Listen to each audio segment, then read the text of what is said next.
Chapecó Notícias. E para falar conosco agora, dando continuidade aos nossos programas de entrevista, falaremos agora com ela, que foi uma grande surpresa, representa a renovação, representa a juventude na política. Caroline Detoni, muito bom dia. Bom dia, tudo bem, Francisco? Tudo bem, todos os ouvintes aí da Rádio Chapecó? É um prazer estar aqui novamente.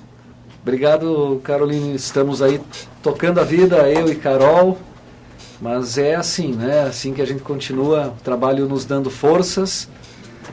E obrigado pela sua presença e disponibilidade em vir aqui. Eu que agradeço.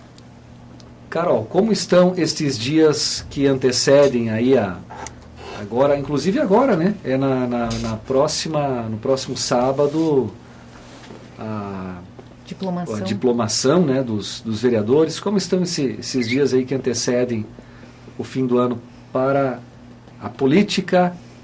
Caroline Detoni. Então, eu sou suplente, né, do meu partido e realmente dia 17 agora haverá a diplomação dos vereadores eleitos, né? Uhum. O Partido Progressista, que é o partido que eu sou filiada, né? Ele está com 3 vereadores, tem 3 cadeiras, né, na Câmara de Vereadores, né? É o Claimar, o João Siqueira e o Diego Alves, né? E eles serão diplomados dia 17, né?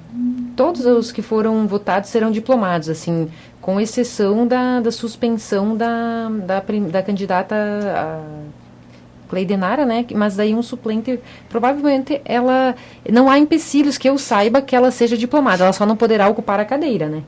Então vai ir um suplente no lugar dela. Tá aí uma questão que fica em aberto, ela seria diplomada ou... Ela pode ser diplomada, porque não há até então não há nenhum fato, nenhuma liminar para afastar com relação a... Porque uma coisa é a questão da investigação da Secretaria da Saúde, né? Que daí ela está respondendo, digamos assim, por improbidade administrativa. E outra coisa é o pleito eleitoral, este agora, né? Por força daquela decisão, ela está impedida de assumir o cargo público, mas até que não tenha um crime eleitoral nessa eleição, em tese os votos dela são válidos, né? São válidos, então ela não pode assumir a cadeira, mas como ela foi eleita, ela pode ser diplomada, mas não vai poder, poder assumir o cargo no dia 1º de janeiro. O primeiro suplente assume e a partir do dia 2 de janeiro já dá continuidade ao trabalho. Que eu saiba, não existe nenhuma investigação assim contra ela com relação ao pleito eleitoral, né? Mas só aquela da Polícia Federal. Carol, de Carol para Carol agora. Todos sabemos que foi uma grande surpresa, uma grata surpresa nas nossas eleições, a tua quantidade de votos, né? Tem em vista alguma secretaria, algum cargo aí para assumir? Ou... Olha, eu não recebi nenhum convite assim para secretarias, né? Que eu saiba, o prefeito ele falou que iria respeitar a geografia das urnas para fazer determinados convites. Eu não tenho proximidade para saber como é que estão essas negociações, se os vereadores têm interesse, se vai continuar com essa ideia de que os vereadores mais votados são convidados para a secretaria, talvez se mude essa ideia, então ainda a gente não sabe como é que o prefeito vai coordenar isso, né? Mas em tese, talvez, considerando que houve uma coligação, que houveram vários partidos que concorreram para o resultado do prefeito, né? Com certeza, do que eu fiquei sabendo nas reuniões do partido, há uma expectativa de que sejam ofertadas 2 secretarias para o Partido Progressista, né? Mas eu teria que ver que secretarias seriam essas, se teria interesse, porque eu estou na suplência. Então, em tese, eu fico, digamos assim, eu nem ocupo nenhuma cadeira, eu fico ali parada, né? Assim, sendo suplente. Claro e eu percebi por conversa do partido, que os 3 candidatos do Partido Progressista que foram eleitos, eles têm interesse em permanecer na Câmara de Vereadores, né? Então, em tese, eu vou ficar sem assumir nada. Mas a minha ideia, em princípio, não seria assumir secretaria, né? Se eu achasse que houvesse um apelo por exemplo, assim, vai ficar parada, não vai trabalhar, e houvesse um apelo dos meus eleitores de que, assume então alguma secretaria para fazer um trabalho efetivo pela cidade, né? Seria uma proposta a ser estudada, mas não veio nenhum convite, né, até então. E a minha ideia seria, realmente, a minha vontade é assumir a Câmara de Vereadores, que eu acho que eu tenho um perfil mais para legislativo, porque tenho formação em direito, então eu acho que eu tenho um perfil mais para assumir algo no legislativo, né? Mas é claro que em política você não pode descartar todas as possibilidades, porque, querendo ou não, você pode servir a cidade de outra forma. Então, em vez de não ficar sem fazer nada, digamos assim, no aspecto público, se houvesse um convite de uma secretaria que eu acho que eu posso dar uma contribuição, talvez, porque, como eu falei, eu não vou assumir nenhuma cadeira, né? Então, seria eu falo tudo num plano de hipótese, porque eu não tenho nenhum convite concreto, né? E em princípio, a minha vontade era assumir. Assumir na Câmara de Vereadores. Como isso não aconteceu, então a gente fica trabalhando com as hipóteses que tem. Mas, em princípio, estamos aí disponíveis para continuar auxiliando, por exemplo, a sociedade civil nos embates que temos na sociedade. Por exemplo, agora com essas ocupações, várias pessoas me procuraram enquanto advogada para eu ajudar nessa questão da desocupação da Universidade Federal, do IFSC e até uma diretora de um colégio, né? Porque era uma situação que estava causando atrapalho, a gente via que tinha uma vertente política, então eu pensei que ia descansar um pouco depois da campanha e, na verdade, continuamos trabalhando com um ritmo intenso, né? Para tentar voltar à normalidade da situação dos serviços públicos que eram prestados nessas instituições, né? Até se quiserem saber como é que está a situação atualmente, sim, né? por favor. Já vamos conversar então. Movimento Brasil Livre. Você era uma das ativistas, coordenadoras. Como é que está o movimento?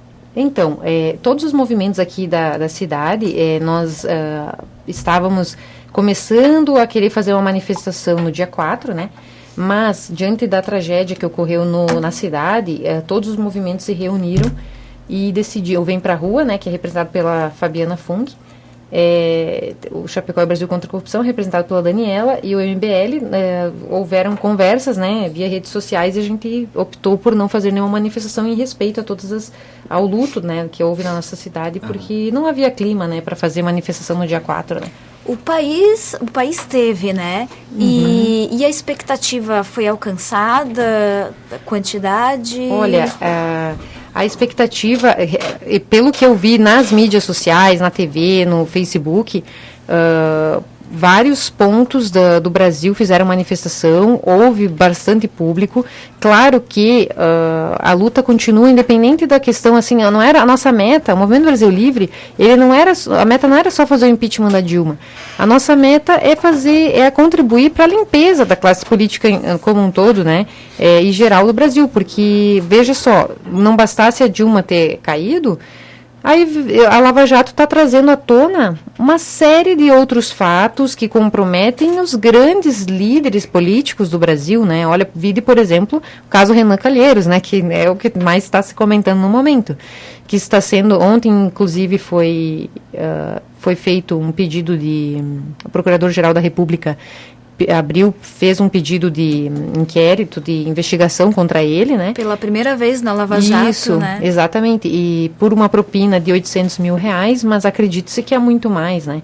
Então, quando o chefe de um dos poderes, né, está comprometido em casos de corrupção, a população não pode ficar parada, a gente tem que reivindicar pressionar a classe política, porque a classe política tem medo do povo na rua. Agora, até então a gente não tinha essa cultura, né? Então são coisas que a gente vai construindo. Então essa cultura de o cidadão sair da sua casa para ir numa manifestação, para colocar cartaz, que fora Renan, etc., demonstra a insatisfação. Então a gente tem que continuar, né? Então o Chapecó, com certeza, daqui para frente, quando houver manifestações nacionais, nós vamos nos mobilizar também, porque a nossa cidade, né, deu grandes exemplos aí de mobilização, né? E o movimento tem recebido mais adeptos, já que naquela época do impeachment da Dilma, o movimento era taxado como partidário, contra o PT. E me parece não continua lutando contra, sem bandeiras, né? Lutando contra a corrupção. O movimento tem recebido mais pessoas, mais adeptos? Então, o que, na verdade, já existe uma divisão no Brasil, pelo que a gente percebe, porque essas pessoas que taxam, por exemplo, o impeachment de golpe, essas pessoas que são os vertentes assim, mais de esquerda, que é onde estava a presidente Dilma, a gente percebe que eles fazem questão de fazer essa divisão. os movimentos, eles querem abraçar a todas as pessoas, independente da tua classe social, da tua vertente política. Todos os brasileiros são brasileiros, nós somos uma grande família. Mas esses movimentos que apoiavam a Dilma, infelizmente a gente percebe que eles fazem questão de fazer uma divisão, sabe? Nós estamos sempre abertos para acolher todo mundo que seja um patriota, que queira o bem do país, que é contra a corrupção, é bem-vindo. Agora, eles mesmos se excluem, sabe? Então, assim, da parte deles, a gente não viu que não houve adesão, né? Eles continuam dizendo que foi golpe, continuam dizendo que o Temer é um governo ilegítimo, sendo que eles que votaram para o Temer, porque ele era vice da Dilma. Então, quando eles foram lá na urna, tinha o Temer e a Dilma, né? E agora estão dizendo que ele é um governo ilegítimo, né? Então não dá para entender assim. Na verdade dá para entender, mas são estratégias que eles adotam, né, para tentar conquistar os objetivos, como foram das ocupações, né? Então a gente vê aí que a Dilma caiu, e aí o que eles fizeram, esses movimentos? Eles se ocuparam de adolescentes, de estudantes, para causar perturbação nos ambientes escolares, nas universidades federais, atrapalharam o Enem. Houve ali um rombo de milhões de reais, né, porque muitas escolas que estavam ocupadas não puderam oferecer a prova. Então, eles estão fazendo outros tipos de militância para tentar sempre causar um desequilíbrio, uma desarmonia social, achando que assim vão conquistar direitos, que assim vão chamar atenção, e que assim vão ter legitimidade nos seus movimentos. Mas a sociedade está cansada desse tipo de expediente, né? E como que ficou essa questão das ocupações, Carol? Então, aqui na cidade de Chapecó, algumas escolas estaduais foram ocupadas, né? O Irene Sonoga, o Marechal, o Tancredo, se não me engano, o Lourdes Lago. Eu sei que são 4 escolas que estão ocupadas ainda, mas eles conseguem manter as aulas, né? Então, eles conseguiram manter, por exemplo, quem quer ocupar está ocupando. Ainda tem pessoas nessas escolas. Tem alguns, entre aspas, invasores, ocupantes, que tentaram impedir o serviço público ali prestado, que é o serviço de educação. Mas eu acho que depois de debates, depois nós insistimos bastante a participação do Ministério Público Estadual e do Conselho Tutelar, então foi mantidas as duas coisas, né? Por isso que não se ouviu mais falar muito, né? E com relação ao IFSC, o IFSC estava também invadido, mas até então simplesmente não estava sendo fornecido o serviço público dali. Então, no caso, eu era representante de um dos pais, né, que tinha uma filha no ensino médio, e era o ensino médio que estava atrapalhando. Os cursos técnicos, até então, a graduação estava tudo ok, mas aí chegou um dia que eles resolveram fechar a entrada e impedir qualquer pessoa de entrar. Aí, houve uma ação de reintegração de posse por parte do procurador do IFSC, que é de Florianópolis. Ele veio para Chapecó para falar com o magistrado e houve um acordo, então, e foram retomadas as aulas. Né? Mas isso demorou, assim, várias semanas, né? Por mim, eu teria entrado com uma ação no outro dia, só que, em princípio, a gente sempre tenta visar uma conciliação, né? Também é uma cultura muito disseminada no direito, que você sempre pode resolver um litígio tentando conciliar, tentando mediar, né? Cada um cede um pouquinho para chegar num senso comum. Mas ali, o que acontece? Eles achavam que tinham direito de estar ali, impedindo, que era uma reivindicação justa por causa da PEC, etc., e, no entanto, estava impedindo as pessoas de ter acesso à educação e estavam, entre aspas, lutando pela educação. É meio contraditório, né? Bom, na Universidade Federal, houve, então, foi mais, assim, radical a ação deles, dos acadêmicos. Eles impediram, assim, eles fizeram uma assembleia e disseram, então, vai haver ocupação contra a PEC, etc. No outro dia, não deixaram mais ninguém entrar. Fizeram uma barreira humana, não deixaram nem professores entrar no seu ambiente de trabalho. Fizeram barricadas com cadeiras, foi assim, cenas terríveis. Essas invasões, elas configuram um crime? Sim, configuram um crime. Segundo o artigo 161 do Código Penal, invadir a propriedade alheia é esbulho possessório, é um crime, né? E você se associar de mais de 2 ou 3 pessoas ou mais pessoas para cometer crimes é associação criminosa. Impedir um professor de entrar no seu meio de trabalho é constrangimento ilegal. Incitar outras pessoas para que participem disso é incitação ao crime. Então tem vários crimes que podem ser apurados com essas invasões, né, que eles chamam de ocupações, mas é uma invasão do patrimônio público. E ali na Federal, então, houve essa invasão, houve impedimento das aulas, os alunos tentavam dialogar, simplesmente não há diálogo com eles, eles são taxativos, nós vamos permanecer, não interessa que não tenha aula, nós estamos lutando pela educação daqui 20 anos. São esses argumentos, assim, que, por exemplo, assim, nem fizeram uma palestra contra e a favor, já se posicionam e impõem a sua vontade, né? Algo que é incompatível com o sistema democrático, né? Então, aí foram feitas várias tentativas de conversa, foi procurada a diretora de campus, que em tese não era contrária à ocupação, então, por parte da gestão, não houve uma omissão, por parte da reitoria também.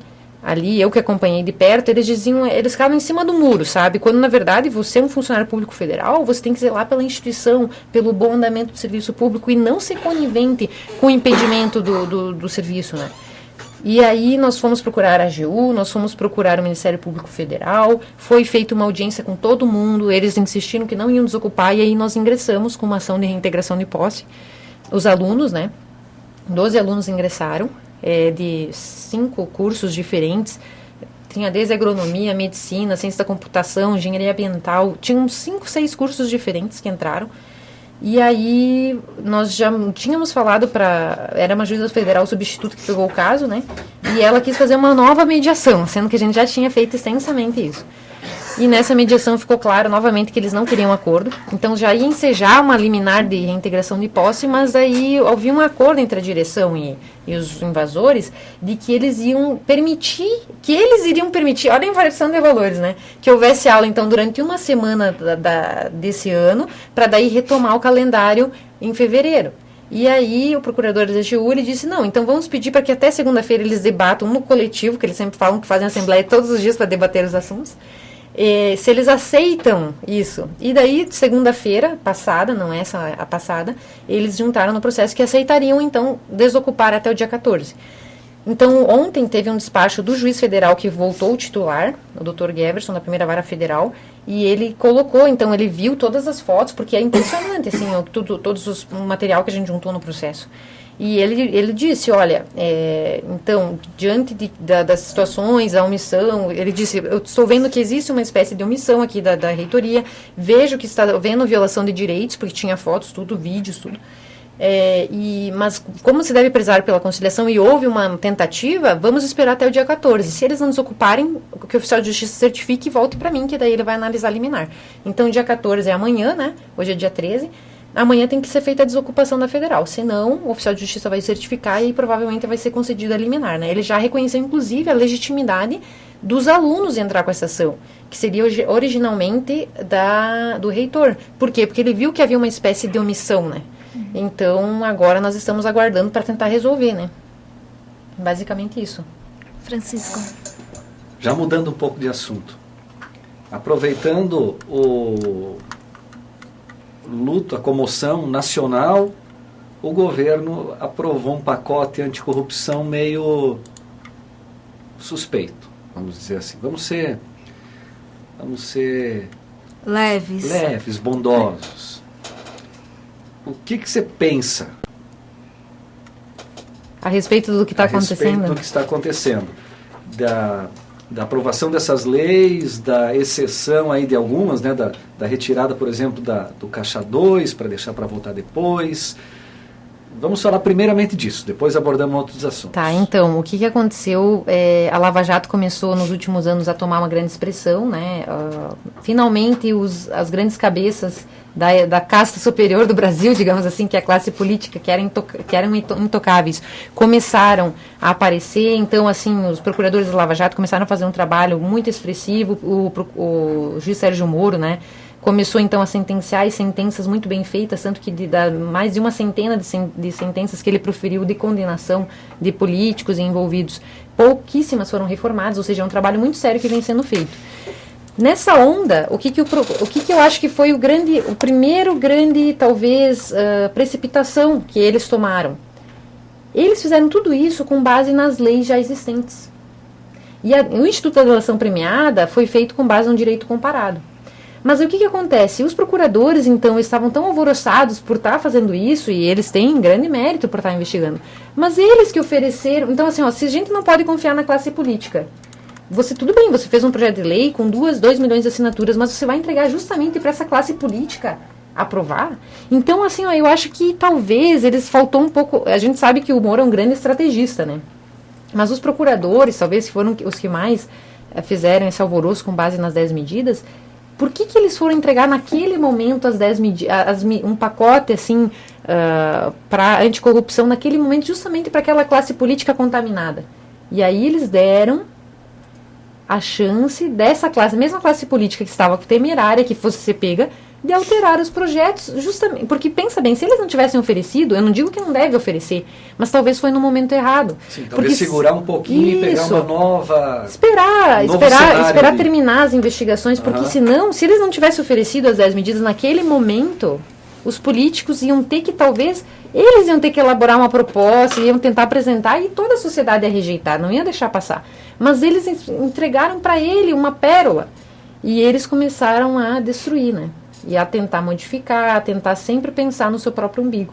Então, eu acredito que, por mais inteligentes que sejam os procuradores, talvez faltou um pouco de estratégia nesse sentido. Não digo que eles não estão errados em querer oferecer as medidas, mas por que ofereceram justamente para aquela classe política que está toda comprometida? Muito bem, aí levaram um grande golpe. Agora estão tentando comover também a sociedade civil para que reivindique, pressione os políticos. Bom, vamos aguardar o que será feito agora, né? Ainda mais com as novas eleições, até o Michel Temer foi citado, né? O presidente, o Renan Calheiros, ou seja, o chefe do Legislativo, do Executivo, vai saber se não tem, o STF também está muito desmoralizado pela sociedade, né? As pessoas não acreditam mais nos ministros, né? Então eles tiram o Eduardo Cunha, depois mantêm o Renan, sabe? É uma coisa assim, o Brasil está numa crise institucional muito grande, né?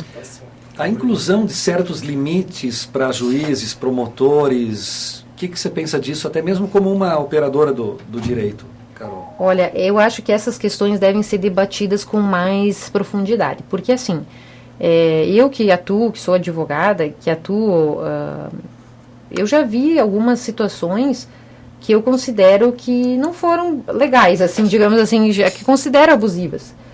Mas, por outro lado, você não pode... Então, assim, eu acho que é uma questão muito complexa para a gente tentar resolver numa só conversa. Assim como um projeto de lei deve ser amplamente debatido.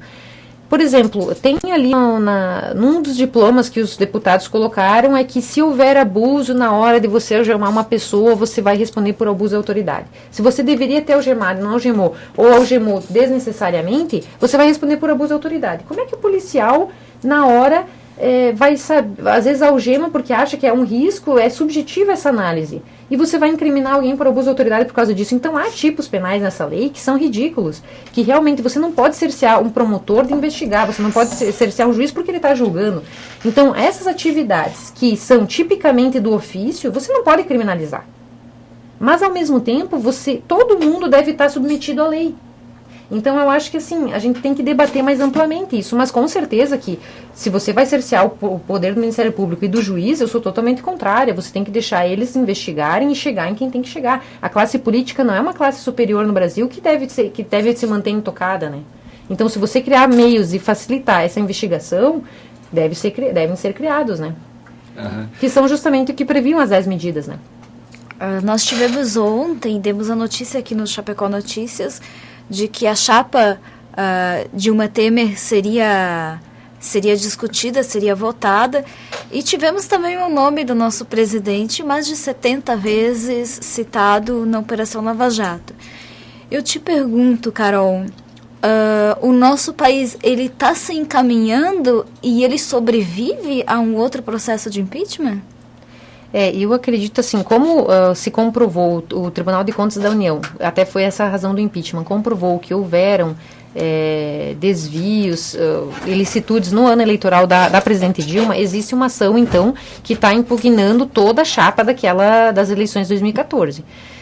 Se nesse processo ficar comprovado, algo que eu acredito que já está, a ilegitimidade da questão de todos os votos que foram feitos para essa chapa que tinha corrupção envolvida, etc.,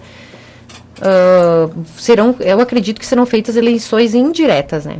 Eu acho que o Brasil sobrevive porque, assim, a grande questão nós temos aqui um estamento burocrático contra o povo. Essa é a questão, assim, falando, assim, tentando fazer um diagnóstico da sociedade brasileira, você tem toda uma classe política que pensa só nos seus interesses, nós temos a maior carga tributária do mundo, serviços públicos de péssima qualidade, a preços caros, muito, por exemplo, a nossa internet, uma das mais caras do mundo, não é boa, a telefonia, a mesma coisa. Nós temos muitos problemas no Brasil e uma classe política que, infelizmente, não pensa no povo. Então, nós vemos todo um povo revoltado com a classe política e um estamento burocrático tentando se manter no poder. Então, quando as pessoas vão às ruas, você tem aí uma revolução popular em curso, ilegítima, porque o que as pessoas querem? Elas pensam assim, eu trabalho, tento ser honesta, e estou cada vez mais oprimida pela carga tributária, eu pago impostos, deveria ter uma educação e uma saúde, e, no entanto, não tenho, eu tenho que pagar pela educação e pela saúde, ou seja, paga 2 vezes, e está lá uma classe assim, que ganha todos os benefícios possíveis, e não pensam em nós, e estão só roubando, só levando seu dinheiro. Então, nós temos um estamento burocrático contra a população. A população quer a quebra desse sistema. E eu acho que a gente só tem a ganhar, porque a maior crise que a gente já tem é impossível. E enquanto não passar a limpo, a gente não vai ficar tranquilo, porque a gente vai saber que ainda tem sementes da corrupção lá. E essas sementes germinam. Se você deixa, elas vão germinar e vão causar sempre os mesmos danos, né? Então, caindo Temer, caindo todos... Se fizéssemos eleições gerais novamente, eu acho que a população só teria a ganhar. Nós temos uma participação aqui do João, do bairro Santa Maria. Ele pergunta a Carol se você é a favor da PEC 55 e da reforma da Previdência sugerida pelo governo. Nós vamos ao comercial e na volta respondemos essa pergunta. Chapecó Notícias.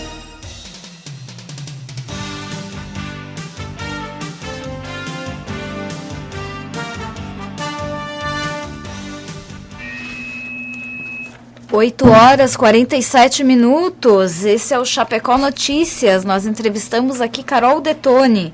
E o João, do Santa Maria, pergunta se ela é a favor da PEC 55 e da reforma da Previdência sugerida pelo governo.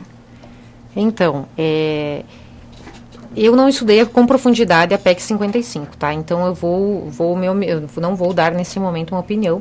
Eu acho que a gente tem que ser sincero, né, com o ouvinte. E se é um assunto que eu preciso estudar com mais profundidade antes de dizer se sou a favor ou contra, né? Eu não vou ser aqui leviana e dizer que sou contra ou a favor, mas o que eu percebo que está sendo feito no Brasil atualmente, inclusive com a PEC 241, né? E a questão da reforma da Previdência, porque assim, ó, o que acontece? O governo Dilma deu um passo maior do que a perna, gastou mais do que devia, comprometeu as futuras gerações.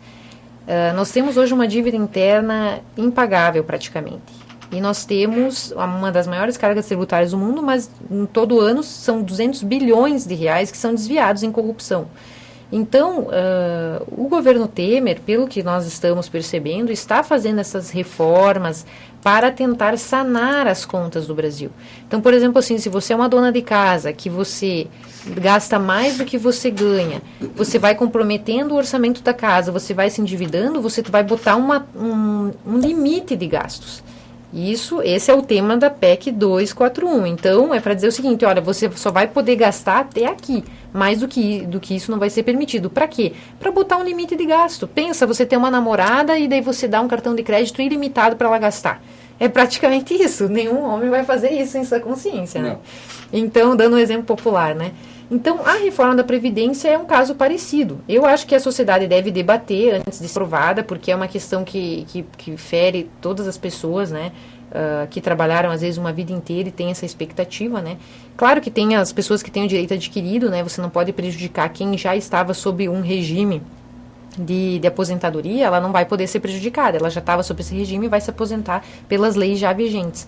Mas tudo isso está sendo feito para sanar as contas públicas, para que o Brasil saia do vermelho. É isso que tem que ser constado, né? Mas eu acredito, assim, que todo tipo de reforma profunda que vai ter um impacto direto na vida do cidadão deve ser discutido pela sociedade civil, devem ser feitas audiências públicas, deve ser ouvido os dois lados da questão, porque tem muitos direitos que os trabalhadores têm que devem ser preservados. No entanto, por que as pessoas querem muitas vezes ir para os Estados Unidos?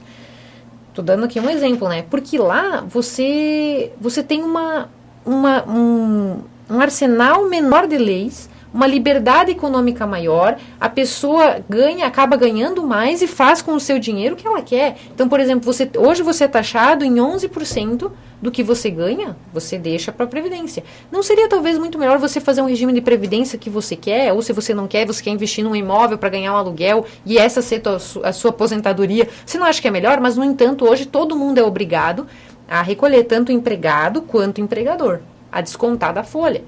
Eu acho que a gente poderia permitir maior liberdade de escolha. E essa também. obrigatoriedade desse desconto do INSS, ela é uma lei? Ela está na Constituição? Está nas leis específicas, né? E é obrigatória, né? Tanto que se você não recolher, o empregador pode ser multado, né? Pode responder até criminalmente, né? Então, assim, são obrigatórias. Hoje em dia você tem um sistema muito fechado. Você não permite a pessoa que ela disponha livremente do seu dinheiro. Então, além de você já ter uma carga tributária já praticamente 50%, você ainda tem todas essas taxas obrigatórias e o próprio funcionário, ele fica, digamos assim, do salário real, o salário real dele é menos de 40%. Né? Então, assim, considerando todos os tributos embutidos, diretos e indiretos, né? Considerando o preço da alimentação, que você vai ter ali sempre uma taxa tributária, uma roupa que você compra, tudo que você compra tem tributo. Então, na verdade, a nossa carga tributária já beira os 60% no Brasil. O nosso tempo está começando a ficar apertadinho, mas eu tenho uma participação aqui do Márcio Gonçalves. Ele ouve a gente lá de Portugal e ele diz o seguinte: gostaria de perguntar para a Carol como ela se sente defendendo as ideias do MBL, uma vez que foi vinculado amplamente na mídia que o MBL é uma farsa completa. Ele continua: outra coisa que eu queria saber é sobre o que ela tem a dizer de uma presidenta que foi afastada sem ter o nome envolvido em nenhuma lista de corrupção. E o restante, Michel Temer, Aécio Neves, com nomes em todos os tipos de lista de corrupção. Você acha que no viés jurídico, a Janaína Pascoal, que recebeu 45 mil do PSDB, ele colocou aqui errado, para entrar com um processo de afastamento, atuou em nome do país ou em nome de um partido? Então, vamos por partes, que foram feitos 3 aspectos aí de pergunta, né? Primeiramente, com relação ao MBL. O MBL, ele tem um diretório central em São Paulo, né, que é o nacional, e tem os MBLs locais. Cada cidade, né, cada estado tem uma coordenadoria. Eu posso, sinceramente, eu não sei de nenhuma assim, condenação grave, de nenhuma acusação com fundamento feita ao MBL, com provas concretas e primárias. E eu só posso responder pela gestão aqui de Chapecó, né? Eu posso responder por mim, a mesma coisa assim, porque você é político, você é corrupto. Não, cada um tem a sua liberdade e a sua responsabilidade. Então, eu posso responder por mim e do que eu sei, eu não tenho nada contra o MBL nacional. Cada um tem a sua gestão própria, autônoma e a liberdade de escolha. Então, da nossa parte, é isso. Com relação a Janaína Pascoal, essas acusações vieram do pessoal ali que defende a Dilma, né? Dá para ver notoriamente que... Como é que é o nome do ouvinte? Ele é o Márcio Gonçalves. O Márcio, pela tendência das perguntas, eu acredito que ele deve ser favorável ao governo Dilma, né? E que eu saiba, a Janaína Pascoal não há nenhuma prova de que ela ganhou esse dinheiro, sabe? E eu acho que ela é uma patriota e ela enfrentou muita hostilidade e teve muita coragem para fazer isso. Inclusive, o pedido de impeachment não foi assinado só por ela, foi assinado por Hélio Bicudo, que foi um dos fundadores do PT. Ou seja, quando um dos fundadores questiona a gestão... e tem mais, eu estava vendo uma reportagem na Jovem Pan do Roberto Jefferson, e ele falou o seguinte, que ele era deputado há 20 anos no Congresso Nacional, e ele disse que no governo Lula, que foi a partir do governo Lula que ele viu que começou a se voltar, a percorrer malas de dinheiro. Ele disse que nunca antes havia negociações entre partidos e como ia ser feita a votação, mas somente a partir da era Lula é que ele começou a ver malas e malas de dinheiro, que isso só se voltou para a parte financeira, sabe?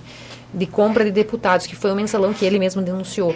Então, eu acho que a questão Dilma agora, né, houveram fundamentos para o impeachment dela. O TCU, que é o Tribunal de Contas da União, fez um parecer extenso comprovando todos os crimes, os decretos que financiaram empresários, ou seja, a Dilma financiou o empresariado, a Dilma pegou dinheiro em época de eleição, financiou os programas sociais com dinheiro público, com o dinheiro dos bancos públicos, e inclusive em época de eleição, o que é vedado pela lei, isso é improbidade administrativa.